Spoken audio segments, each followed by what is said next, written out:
जसं जसं टॉपवर यायला लागलोय ना भाई, फुल थंडी वाजायला लागली, म्हणजे अक्षरशः कुडकुडी भरल्या आतून. फुल गार आहे आत इथे.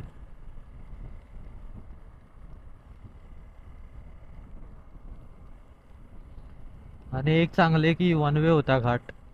आता येताना त्या साईडून जावं लागणार. आणि आता घाट संपलेला.